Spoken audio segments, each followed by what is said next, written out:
ಎಲ್ರಿಗೂ ನಮಸ್ಕಾರ. ಇವತ್ತೇ ಶ್ರೀರಾಮ ಮಂದಿರದ ಮಂತ್ರಾಕ್ಷತೆ ಕೊಡ್ತಾ ಇದ್ದಾರೆ ಪ್ರತಿ ಮನೆಗೂ. ನಮ್ಮ ಮನೆಗೂ ಕೂಡ ಮಂತ್ರಾಕ್ಷತೆ ತಲುಪಿದೆ.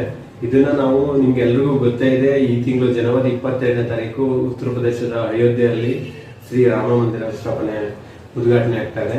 ಅದಕ್ಕೋಸ್ಕರ ಪ್ರತಿ ಮನೆಗೂ ಈ ಮಂತ್ರಾಕ್ಷತೆನ ಕೊಡ್ತಾ ಇದ್ದಾರೆ. ನಮಗೂ ಕೂಡ ತಲುಪಿದೆ. ಇದನ್ನ ನಾವು ದೇವ್ರ ಮನೆಯಲ್ಲಿಟ್ಟು ಪ್ರತಿದಿನ ಪೂಜೆ ಮಾಡಿ 22ನೇ ತಾರೀಕು ದೇಶಾದ್ಯಂತ ಒಂದು ಹಬ್ಬ ಇದೆ. ಯಾಕೆಂದ್ರೆ ಶ್ರೀರಾಮನ ಪ್ರತಿಷ್ಠಾಪನೆ ನಡೀತಾ ಇರೋದ್ರಿಂದ ಆ ದಿನ ಪ್ರತಿಯೊಂದು ಮನೆಯಲ್ಲೂ ಕೂಡ ದೀಪ ಬೆಳೆಸಿ ಮತ್ತೆ ಅವರವರ ಗ್ರಾಮಗಳಲ್ಲಿ ಅಲ್ಲಲ್ಲಿ ದೇವಸ್ಥಾನಗಳಲ್ಲಿ ಪೂಜೆ ಪುನಸ್ಕಾರಗಳು ಕೂಡ ಇರುತ್ತೆ. ಆ ದಿನ ಬೇರೆ ಯಾವುದೇ ಸಭೆ ಸಮಾರಂಭಗಳು ಇರೋದಿಲ್ಲ, ಸಾರ್ವಜನಿಕ ಯಾವುದೇ ಸಭೆ ಸಮಾರಂಭಗಳು ಇರೋದಿಲ್ಲ.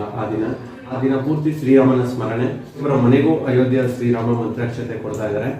ಇದನ್ನ ಮನೆಯಲ್ಲಿಟ್ಟು 22ನೇ ತಾರೀಕುವರೆಗೂ ಪೂಜೆ ಮಾಡಿ ಮಾಮೂಲಿ ಈ 22ನೇ ತಾರೀಕು ನಮ್ಮ ದೇವ್ರ ಮನೆಯಲ್ಲಿಟ್ಟು 22ನೇ ತಾರೀಕು ನಂತರ ಇದನ್ನ ಅಡುಗೆ ಮಾಡಬೇಕಾದ್ರೆ ಇದನ್ನ ಅಡುಗೆಯಲ್ಲಿ ಬೆರೆಸಿಬೇಕಾದ್ರೆ ನಾವು ಅಡುಗೆಯಲ್ಲಿ ಬೆರೆಸಿ ಊಟ ಮಾಡಬೇಕು.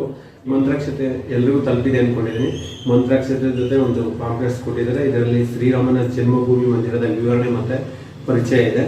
ಶ್ರೀರಾಮ್ ಜೈ ಶ್ರೀರಾಮ್, ಶ್ರೀರಾಮ್ ಶ್ರೀರಾಮ ಜಯ ರಾಮ ಜಯ ಜಯ ರಾಮ.